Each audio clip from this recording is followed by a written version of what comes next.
Bien, donc bonjour à toutes et à tous. On va refaire un petit point sur l'utilisation de cette plateforme, l'objectif étant de découvrir cet outil-là. Donc voilà un petit accueil avec un café. On va passer très rapidement, enfin et quelques sucreries, on va passer très rapidement à l'utilisation même de cette plateforme, et dans un premier temps je vais vous présenter les outils en fait d'interaction et les outils qui sont à notre disposition pour pouvoir travailler. Donc voici une copie d'écran de la plateforme que l'on utilise. Cette copie d'écran a été faite ce matin avec avec la classe qui était à votre place un peu plus tôt. Donc la première chose que je vais vous présenter, ce sont les différents outils. On a un bloc en haut à gauche, une partie, donc un grand cadre qui est sur un bandeau de droite, et puis quelques outils qui sont en bas à peu près au milieu de la page. On va commencer par les outils qui sont en haut à gauche. Les outils qui sont à gauche vont s'afficher sur votre profil quand je les aurai activés, et ça va vous permettre de déplacer certains éléments qui auront été créés sur ce tableau blanc. La deuxième icône, donc la petite main avec le doigt levé, ça vous permet de pointer quelques éléments quand vous avez un rôle d'administrateur. Le crayon, ça va être pour pouvoir faire du dessin à main levée. Le carré correspond à un outil de création de formes géométriques, carré, rond, trait. Et puis pour la suite, vous avez une icône donc grand T qui va vous permettre de taper du texte. La gomme est accessible aux administrateurs pour pouvoir effacer l'ensemble du contenu qui aura été produit. Et puis le petit point de couleur vous permet de choisir la couleur évidemment avec laquelle vous allez écrire. Donc maintenant que je vous ai présenté ça, vous allez pouvoir prendre en main cet outil. Donc je vais vous accorder les droits d'utilisation de dessin et d'écriture sur ce tableau. Et ce que je vais vous proposer, donc là comme on n'est pas très nombreux pour le test, je vais vous proposer donc quelques tables virtuelles, et donc vous allez pouvoir vous positionner à 2 ou à 3 par table virtuelle. Donc maintenant je vous invite à utiliser l'outil texte pour pouvoir écrire vos prénoms dans les bonnes cases, s'il vous plaît.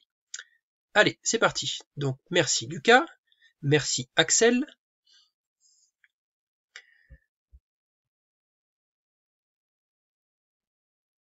Il reste encore Elliot, Mathis et Eva. Alors, Elliot et Mathis ont rencontré quelques petits soucis d'édition, donc je vais me permettre d'écrire pour vous les garçons. Elliot et Mathis. Eva, tu n'as pas la main non plus pour pouvoir écrire ton prénom, manifestement. Donc, je vais me permettre, Eva, de te mettre sur cette table-là. Donc là, pour les autres enseignants qui utiliseront cet outil-là, sur les 6 classes virtuelles faites aujourd'hui, on a rencontré quelques petits soucis parce que certains élèves ne disposaient pas de cet outil crayon ou avaient un souci d'utilisation avec la tablette.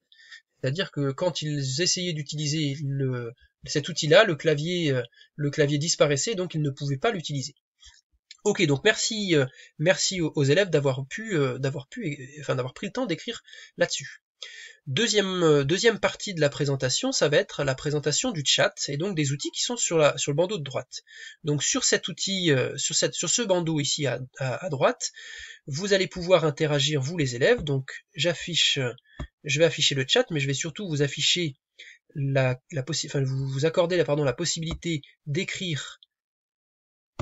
Hop, voilà. Donc là vous avez la possibilité de publier des messages dans le chat, et donc ce que je vais vous demander, c'est de mettre un petit mot en disant ça fonctionne, ou je peux écrire dans le chat, quelque chose comme ça. Je vous rappelle que les règles de communication sur ce chat sont les mêmes que les règles de communication en classe, c'est-à-dire que on parle comme quand on parlerait en ayant levé la main. Merci pour Lucas, ça fonctionne bien pour Elliot, ça fonctionne bien pour Eva, ça marche pour Axel. Ok. Et pour Mathis, je crois qu'il y a toujours une question de clavier. Mais c'est bon quand même. Et ça fonctionne aussi pour Mathis, c'est parfait. Bien, donc là c'est assez intéressant puisqu'on voit que certains peuvent écrire dans le chat mais ont des difficultés pour pouvoir écrire sur le tableau blanc. Une stratégie à mettre en œuvre qui pourrait fonctionner, ce serait de demander à celles et ceux qui ne peuvent pas écrire sur le tableau blanc de porter les indications sur ce chat de manière à ce que les autres puissent faire la manipulation pour eux. Dernière partie que je vais présenter, et la dernière partie que je vais présenter concerne les outils qui sont en bas de votre page. Donc à côté de l'icône qui correspond soit à votre photo si vous l'avez modifiée, soit à une petite silhouette qui est une silhouette gris foncé, vous allez pouvoir retrouver donc l'icône micro, l'icône caméra et l'icône lever la main. L'icône lever la main va vous permettre de demander la parole et donc à moi de pouvoir gérer la prise de parole. L'icône caméra va vous permettre d'afficher votre vidéo. On ne va pas faire ce test-là parce que je crains que les flux vidéo soient trop gourmands pour les réseaux de la plateforme CNED, et au cas où, on va limiter ça, et puis il n'y a pas de réelle plus-value en termes d'activité pédagogique. Et puis pour le micro, il suffira de cliquer sur le micro pour pouvoir activer votre micro. Et puis le dernier point, en cliquant sur votre icône, vous allez pouvoir changer votre statut. Donc vous allez pouvoir cliquer sur absent si jamais vous avez une urgence et que vous devez partir pendant quelques minutes, par exemple, de la classe virtuelle. Et puis vous allez pouvoir faire un feedback, donc un retour, lorsque je vous pose une question. Donc là, par exemple, le premier feedback que je vous demande, est-ce que vous avez compris comment fonctionnaient ces premiers éléments? Et donc, si vous avez compris, je vais vous demander de changer votre état pour mettre l'état d'accord. Et je vais aller vérifier ça sur l'onglet qui est à ma droite. Donc c'est OK pour Axel, pour Elliot, pour Lucas, Mathis et Eva. Est-ce que vous pouvez cliquer dessus ou est-ce que ça fonctionne pas depuis l'outil que vous utilisez? Est-ce que vous pouvez nous mettre un message dans le chat? Donc pour Eva c'est bon. Pour Mathis, est-ce que tu peux nous mettre un message dans le chat pour nous indiquer ce qui fait que je ne vois pas apparaître l'icône verte pour toi. L'icône feedback, d'accord. Tu nous mets un message dans le chat. En attendant, je précise que voilà, les petites coches vertes ont disparu puisque d'office les statuts changent au bout de quelques dizaines de secondes, enfin de quelques secondes, pour éviter que ça reste fixe trop longtemps. Et donc Mathis nous a laissé un message sur le chat. Le chat fonctionne très bien, mais voilà, les paramètres, je peux pas, ça me met des paramètres. Ok, bon, écoute, on a l'info, le chat fonctionne très bien. Le dernier outil donc que je vais vous mettre en accès, ça va être le micro. Donc je vais activer le micro dans mes paramètres et je vais vous demander de tour à tour, je vais vous désigner de manière à ce que vous puissiez prendre la parole, activer votre micro pour prendre la parole. Je vais demander à Mathis de commencer. Si tu veux bien Mathis, tu actives ton micro, tu nous dis bonjour. Ok, merci Mathis pour ton retour. Je vais te demander de couper ton micro et pense bien à couper ton micro pour éviter d'avoir et des bruits parasites et de l'écho parfois. Donc merci, c'est super ce que tu as fait. Eva, ensuite, est-ce que tu veux bien activer ton micro pour nous dire bonjour? Merci Eva. Tu peux couper ton micro. Axel, à ton tour si tu veux bien. Super, merci Axel, et t'as coupé tout seul ton micro. Et Elliot et Lucas, chacun votre tour. Elliot d'abord, puis Lucas. Bonjour Elliot. Bonjour Lucas. Ok, donc tout le monde a réussi à se connecter. Ben, c'est parfait. Alors, je vais prendre un tout petit temps pour pouvoir présenter les quelques outils complémentaires qui sont proposés aux modérateurs, c'est-à-dire à l'enseignant, mais aussi aux autres personnes. Par exemple, je vais proposer à Eva de changer de statut. Je vais la définir en tant que modératrice. Et donc Eva va voir apparaître une nouvelle palette de commandes qui correspond aux mêmes commandes que moi. Je vais proposer à Elliot aussi d'être modérateur. Et puis je vais changer le statut de Axel et de Lucas en tant que présentateur. Donc normalement, Axel et Lucas, vous allez avoir des statuts un petit peu particuliers qui vont vous permettre par exemple d'interagir davantage sur le tableau blanc.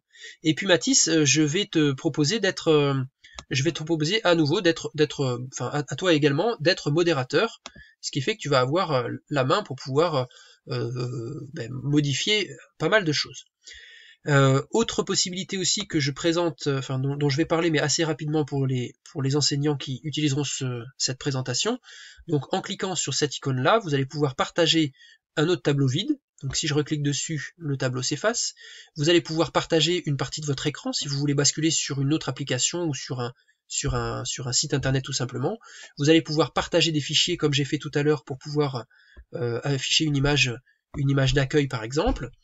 Vous allez pouvoir partager, voilà, partage de fichiers, donc partager tout type de fichiers, vous pouvez partager donc des images, vous pouvez partager des PDF, vous pouvez créer des sondages, donc pour interroger les élèves par exemple, vous pouvez créer des petits sondages, deux modalités de sondage, soit un oui/non, soit un choix multiple qu'il faut saisir, évidemment. Et puis vous pouvez aussi créer des groupes de travail. Donc là, c'est une fois que les élèves auront pris en main, et vous aussi, enfin et nous aussi enseignants, on aura un peu plus pris en main cet outil, on va pouvoir créer des groupes de travail, créer des salles de travail, où on pourra désigner des modérateurs par exemple, et avoir des activités assez spécifiques. Voilà, dans les paramètres, on peut modifier, donc encore une fois, les paramètres audio-vidéo individuels. On peut changer les paramètres de notification pour avoir un petit son qui retentit quand on a par exemple quelqu'un qui arrive ou qui quitte la session, etc.